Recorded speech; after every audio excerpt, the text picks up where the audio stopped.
Hello testers. ఈరోజు మనం discuss చేయబోయే ఇంటర్వ్యూ క్వశ్చన్ వచ్చేసి టైప్స్ ఆఫ్ వేరియబుల్స్. ఈ పర్టికులర్ టాపిక్ మీకు అర్థం కావాలంటే ప్రీ కండిషన్ వచ్చేసి ఇక్కడ చూస్తున్నారు కదా, డిఫరెంట్ టాపిక్స్. ప్రీ కండిషన్ మీకు classes, methods, objects, inheritance, loops and if conditions, if else conditions, వీటి మీద బేసిక్ అండర్స్టాండింగ్ అనేది ఉండాలి. అప్పుడే మీకు ఈ టైప్స్ ఆఫ్ వేరియబుల్ అనే కాన్సెప్ట్ ఫుల్ ఫ్లెడ్జ్గా అర్థమవుతుంది. ఓకే, సో టాపిక్లోకి వెళ్ళబోయే ముందు మీకు కనుక ఇంటర్వ్యూ స్పెసిఫిక్ ఏదైనా టాపిక్ మీద కావాలంటే నాకు కామెంట్లో మెన్షన్ చేయండి. అట్ ద సేమ్ టైం మీరు రియల్ టైం ఆటోమేషన్లో ఏమన్నా ఛాలెంజెస్ ఫేస్ చేస్తుంటే ఆ సినారియో కామెంట్లో మెన్షన్ చేయండి. I will make the solution video for that. Okay, ఇంకా టాపిక్లోకి వెళ్ళిపోదాం. So there are three type of variables అనమాట మనకి: global variables, local and instance variables. First one by one చూద్దాం. గ్లోబల్ వేరియబుల్ అంటే ఏంటంటే, సో క్లాస్ లోపల ఉండి ఏ మెథడ్ లోపల లేకపోతే వాటిని గ్లోబల్ వేరియబుల్స్ అని చెప్పి అంటాము. సో ఎగ్జాంపుల్ చూద్దాం, చూడండి రియల్ టైంలో. సో నేను ఇక్కడ ఒక ప్యాకేజ్ తీసుకున్నాను. ఆ ప్యాకేజ్లో టూ క్లాసెస్ ఉన్నాయి నాకు. ఈ అకౌంట్ డీటెయిల్స్ అనేది ఒక క్లాసు, లోన్ డిపార్ట్మెంట్ అనేది ఒక క్లాసు. ఇక్కడ అకౌంట్ డీటెయిల్స్లో ఇంట్, ఓకే, అకౌంట్ డీటెయిల్స్ అనేది మనకి 12 డిజిట్స్, ఓకే, 16 డిజిట్స్ దాకా ఉంటాయి కాబట్టి లాంగ్ టైప్ తీసుకుంటున్నా. Okay, long account number, okay, long account number equal to, so I'm giving some random number. Okay, I'm giving some random number. So long type అయితే లాస్ట్లో ఏముండాలి, మనం ఎల్ అనేది మనం రాయాలన్నమాట, లాంగ్. సో ఇక్కడ మనం ఒక అకౌంట్ నెంబర్ అనేది తీసుకున్నాము. ఓకే, సో ఈ అకౌంట్ నెంబర్ అనేది మనం ఎక్కడెక్కడ యూజ్ చేస్తాము బ్యాంకింగ్ రిలేటెడ్ అంటే, ఇక్కడ చూడండి డిఫరెంట్ మెథడ్స్ అనేది తీసుకుంటున్నా. ఏంటి? Public void get balance. Okay, get balance అనే మెథడ్ ఉంది కదా. సో దీనికి మనకి ఏదన్నా పర్సన్ యొక్క బ్యాలెన్స్ గెట్ చేసుకోవాలంటే ఏం కావాలి, మనకి ఈ అకౌంట్ నెంబర్ అనేది కావాలన్నమాట. సో ఈ పర్టికులర్ మెథడ్ లోపల నాకు ఈ వేరియబుల్ అనేది యూజ్ అయ్యిద్ది అనమాట. సో యూజ్ అయ్యిద్ది కాబట్టి నేను ఈ మెథడ్ లోపల ఆ పర్టికులర్ అకౌంట్ నెంబర్ అనే వేరియబుల్ యూజ్ చేసుకోవచ్చు. సో అలానే ఇంకో మెథడ్ తీసుకున్నా, చూడండి, public void get statement. Okay, get account statement. So ఈ మెథడ్ నేను ఏదన్నా పర్సన్కి అకౌంట్ స్టేట్మెంట్ తీసుకోవాలి అంటే నాకేం కావాలి, based on the account number బట్టే నేను అకౌంట్ స్టేట్మెంట్ అనేది తీసుకోగలను. సో ఇది ఒకటి. నెక్స్ట్ ఇంకొక method, public void loan eligibility. Okay, so ఏదన్నా పర్సన్కి లోన్ ఎలిజిబిలిటీ ఎలా చెక్ చేస్తాం మనం? ఓకే, పర్సన్ యొక్క సిబిల్ స్కోర్ బేస్ చేసుకొని చెక్ చేస్తాము. సిబిల్ స్కోర్ అనేది ఎలా వస్తుంది? ఓకే, సో ఆ పర్టికులర్ అకౌంట్ నెంబర్ ఎంటర్ చేస్తే ఆ అకౌంట్ నెంబర్కి లింక్ అయిన మొబైల్ నెంబర్తో మనకి సిబిల్ స్కోర్ అనేది ట్రాక్ అయింది అనమాట. సో ఇక్కడ మనం చూస్తే ఈ పర్టికులర్ అకౌంట్ నెంబర్ అనేది ఎన్ని చోట్ల మనకి రీయూజ్ అవుతుంది. ఓకే, ఈ క్లాస్లో మనకు ఆల్మోస్ట్ ప్రతి మెథడ్కి ఈ అకౌంట్ నెంబర్ అనే వేరియబుల్ అనేది మనకి రీయూజ్ అవుతుంది అనమాట. ఓకే, సో ఇలాంటి సమయంలో ఎక్కడైతే మనకి వేరియబుల్ అనేది మోర్ దెన్ వన్ మెథడ్లో కనుక రీయూజబిలిటీ కనుక ఉంటే, instead of creating the variable multiple times, okay, multiple times మనం వేరియబుల్ని డిఫరెంట్ మెథడ్స్లో క్రియేట్ చేయాల్సిన పని లేకుండా సింగిల్ టైం మనం గ్లోబల్గా పెట్టేసుకుంటే ఏ మెథడ్లో కావాలంటే ఆ మెథడ్లో మనం కాల్ చేసుకోవచ్చు అనమాట. ఓకే, సో అది మనకి global variable. Okay, global variable అంటే ఒకసారి మనం క్రియేట్ చేసుకుంటాము వేరియబుల్ని, మల్టిపుల్ టైమ్స్ మెథడ్స్ లోపల మనకి ఎక్కడ అవసరమైతే అక్కడ కాల్ చేసుకుంటాము. సో అది మనకి గ్లోబల్ వేరియబుల్ అనమాట. ఓకే, సో నెక్స్ట్ థింగ్ వచ్చేసి local variable. Okay, local variable అంటే ఏంటంటే variables that are declared within the class inside a method or block or loop.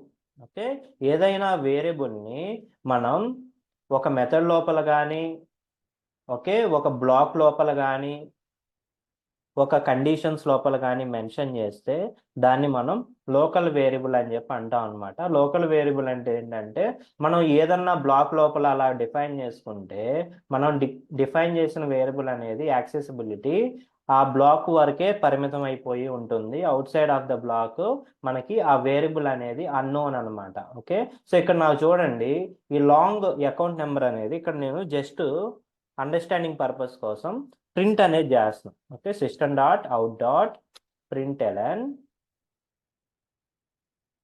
ఈ అకౌంట్ నెంబర్ అనేది నేను ఇక్కడ కాల్ చేసుకున్నాను, నాకు ఇది యాక్సెసిబుల్ అవుతుంది. ఓకే, ఎందుకంటే నాకు అది గ్లోబల్ వేరియబుల్ కాబట్టి యాక్సెసిబుల్ అవుతుంది. సో అలానే లెట్స్ సే నేను మెయిన్ మెథడ్లో కాల్ చేస్తున్నాను, ఇది కామెంట్ చేసేస్తున్నాను, మెయిన్ మెథడ్లో కాల్ చేస్తున్నాను.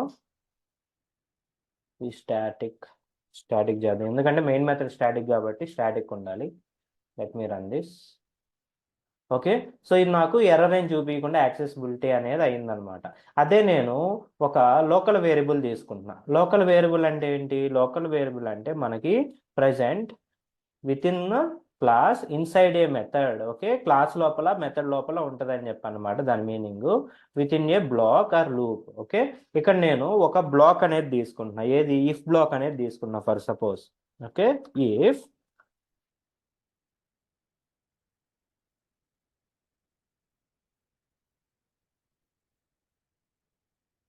if account number is greater than okay some number అనేది ఇచ్చాను. ఓకే, ఒకవేళ ఈ కండిషన్ కనుక ట్రూ, ఓకే, ఈ ఇఫ్ కండిషన్కి నేను ఏం చేస్తున్నాను, ఇఫ్ కండిషన్కి నేను ఒకవేళ అకౌంట్ నెంబర్ అనేది కనుక గ్రేటర్ దాన్ సో నెంబర్ అయితే కనుక ఐఎమ్ డూయింగ్ ఇంట్ కౌంట్ ఈక్వల్ టు 5. ఓకే, ఇంట్ కౌంట్ ఈక్వల్ టు 5 అని చెప్పి జస్ట్ జనరల్గా రాశాను. ఇది నేను system dot out dot println అని చెప్పి ఈ ఇఫ్ బ్లాక్ లోపలే కనుక నేను ప్రింట్ చేస్తే కౌంట్ అనే వేరియబుల్ని నాకు ప్రింట్ అయింది. ఓకే, దాన్ని ప్రింట్ చేయాలనుకుంటే నాకు ప్రింట్ అయింది. అదే outside of the if block. Okay, ఈ బ్లాక్ ఉంది కదా ఇఫ్ బ్లాక్, ఈ ఇఫ్ బ్లాక్ బయట నేను ప్రింట్ చేయాలి అనుకుంటే ఆ కౌంట్ అనే వేరియబుల్ నాకు యాక్సెసిబిలిటీ అవ్వదన్నమాట. ఓకే, ఇక్కడ నాకు రెడ్ లైన్ ఎర్రర్ వచ్చింది. ఏమన్నా చూపిస్తుంది ఇక్కడ? Count cannot be resolve to be a variable. Okay, so దీన్ని కౌంట్ అనే దాన్ని వేరియబుల్గా గుర్తించట్లేదు అనమాట. ఎందుకంటే నాకు ఆ కౌంట్ అనేది local variable which is present inside if block. Okay, if block లోపల ఉంది. Okay, not only if block, మనకి if else, nested if else ఏ బ్లాక్స్ లోపల ఏమన్నా వేరియబుల్స్ డిక్లేర్ చేస్తే వాటిని లోకల్ వేరియబుల్స్ అని చెప్పి అంటాం అనమాట. అలానే లూప్స్. ఓకే, లూప్స్ లోపల ఏమైనా వేరియబుల్స్ డిక్లేర్ చేస్తే, లూప్స్ అంటే ఏమన్నాయి మనకి? For loop, while loop, okay, do while loop, for each loop, ఇవన్నీ మనకి లూప్స్ అనమాట. ఇక్కడ నేను ఫర్ లూప్ అని ఒకటి తీసుకుంటున్నా చూడండి. For int number equal to 10, number condition ఏంటి? Number is greater than 23. Okay, each time నేనేం చేస్తున్నాను, నెంబర్ ఈక్వల్ టు నెంబర్ +3 అని చెప్పి లాస్ట్లో పోస్ట్ ఆపరేషన్ అనేది రాశాను అనమాట. ఓకే, ఈ పర్టికులర్ ఫర్ లూప్, ఓకే, ఇది నాకు లోకల్ వేరియబుల్గా ఐడెంటిఫై చేయట్లేదు కదా, ఇదైతే నేను కామెంట్ చేసేస్తున్నా ఈ పర్టికులర్ లైన్ ఇప్పుడు. ఓకే, ఇప్పుడు చూడండి, ఈ ఇక్కడ నేను ఒక ప్రింట్ స్టేట్మెంట్ తీసుకుంటున్నా. ఓకే, ఏంటి? To print the number. Okay, to print the number అనమాట. Okay, to print the number. ఇప్పుడు ఈ నెంబర్ అనే వేరియబుల్ నాకు which is local to the for loop అనమాట. ఫర్ లూప్కి లోకల్గా ఉంది కాబట్టి నాకు ఇది యాక్సెసిబిలిటీ అనేది అయ్యిద్ది అనమాట. ఒకసారి రన్ చేస్తున్నా చూడండి. రన్ అంటే ఇక్కడ కండిషన్ నేను గ్రేటర్ దెన్ కాకుండా లెస్ దెన్ అనేది యూజ్ చేస్తున్నా చూడండి. సో లెస్ దెన్ అనేది యూజ్ చేశాను. ఓకే, ఈచ్ టైము నేను ఎంత ఇంక్రిమెంట్ చేస్తున్నాను పోస్ట్ ఆపరేషన్ 3. ఓకే, ఎగ్జిస్టింగ్ నెంబర్కి 3 అనే నెంబర్ యాడ్ చేస్తున్నాను. సో దాన్ని బట్టి నాకు అప్ టు 23 వరకు ఏదైతే నెంబర్స్ ఉన్నాయో అవి నాకు ప్రింట్ అయినాయి. ఓకే, ఇక్కడ నుంచి స్టార్ట్ అయ్యి ప్రింట్ అయినాయి అనమాట. ఓకే, సో ఇదే నెంబర్ని నేను outside of the for loop access చేయడానికి ట్రై చేస్తున్నాను. ఓకే, ఇదే నెంబర్ని outside of the for loop access చేస్తుంటే ఎర్రర్ వచ్చింది కదా, ఏమని వస్తుంది? Number cannot be resolve to be a variable. Okay, so ఇలాగనమాట.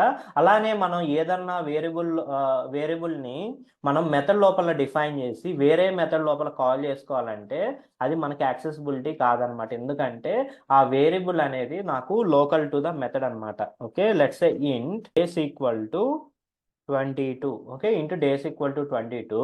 If I trying to print this system dot out dot println days, okay, నాకు ఇక్కడ error ఏం చూపించలేదు. అదే నేను system dot out dot println అని చెప్పి డైరెక్ట్గా ఇక్కడ డేస్, ఓకే, ఈ డేస్ అనే వేరియబుల్ నాకు ఆల్రెడీ వేరే మెథడ్లో డిఫైన్ అయి ఉంది. ఓకే, సేమ్ వేరియబుల్ని నేను ఇక్కడ ప్రింట్ చేయాలని చెప్పి చూస్తుంటే నాకు ఇది యాక్సెసిబిలిటీ అవ్వట్లేదు. ఎందుకంటే ఓకే, నాకు అది లోకల్ టు వేరే మెథడ్ అనమాట. ఓకే, వేరే మెథడ్కి లోకల్గా ఉంది కాబట్టి నాకు అది యాక్సెసిబిలిటీ అనేది అవ్వట్లేదు అనమాట. ఓకే, సో అది మనకి local variables, global variables. Next వచ్చేసి మనకి instance variable. Okay, instance variable అంటే ఏంటంటే మనకి ఇన్స్టాన్స్ అంటే ఏంటి? ఇన్స్టాన్స్ అంటే ఆబ్జెక్ట్ యొక్క ప్రతిరూపం. ఓకే, ఆబ్జెక్ట్ యొక్క ప్రతిరూపాన్ని ఇన్స్టాన్స్ అంటారు అనమాట. ఓకే, ఇక్కడ ఆబ్జెక్ట్ యొక్క ప్రతిరూపం అంటే ఏంటిది? Object reference variable.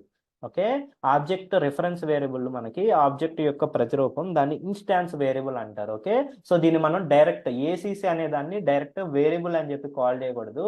It is the reference variable for the account details class. Okay, so this is the reference variable. Okay, reference variable for the object account details class అనమాట.